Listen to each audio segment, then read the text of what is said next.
विद्यार्थियों, आप सभी का स्वागत है। ये कक्षा 2 की हिंदी तरंग पाठ्य पुस्तक का पाठ संख्या 5 है और ये आपकी लेक्चर संख्या 17 है। हमने इससे पिछले लेक्चर में आपके पाठ संख्या 5 के सारे अभ्यास के प्रश्नों को देख लिया था।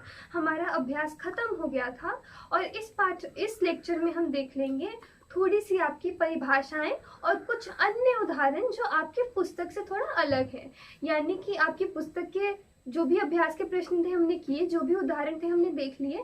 अब हम देखेंगे कुछ अलग से उदाहरण जो आपके किताब में नहीं दिए हुए हैं और साथ में परिभाषाएं दो। ये जो भी चीजें मैं आपको अभी दिखाऊंगी, जो भी पढ़ाऊंगी, वो आप अपनी कॉपी में अच्छे से लिख लेंगे और फिर याद करेंगे। तो आइए देखते हैं।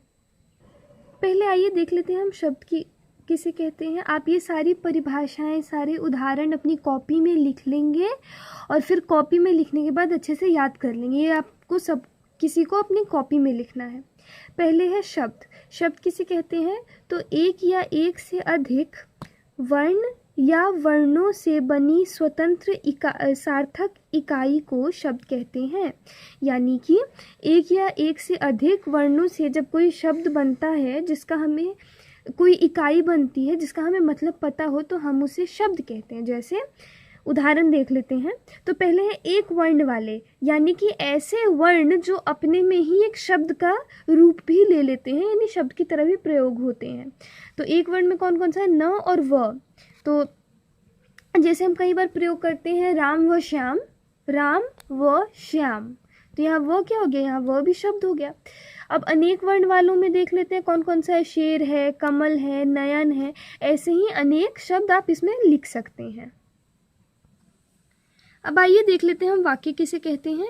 तो वाक्य किसे कहते हैं? दो या दो से अधिक पदों के सार्थक समूह को जिसका पूरा अर्थ निकलता हो वाक्य कहते हैं। यानी कि जब दो या दो से अधिक पद साथ में जुड़कर एक सार्थक समूह बनाए। सार्थक का मतलब क्या होता है? तो जिसका हम अर्थ जान पाए, ऐसा समूह बनाता है, तो उसे हम क्या कहते हैं? वाक्य कहते हैं।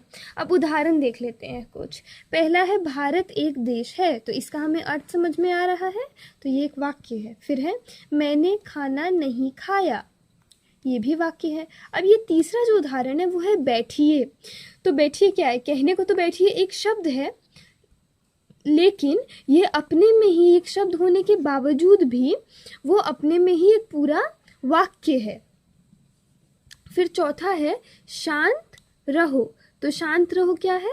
तो शांत रहो आपका फिर एक वाक्य हो गया, जिसमें सिर्फ दो शब्द है लेकिन ये वाक्य है। तो ये सारे उदाहरण भी आप साथ ही साथ लिखते रहेंगे। आज के वीडियो में इतना ही। धन्यवाद।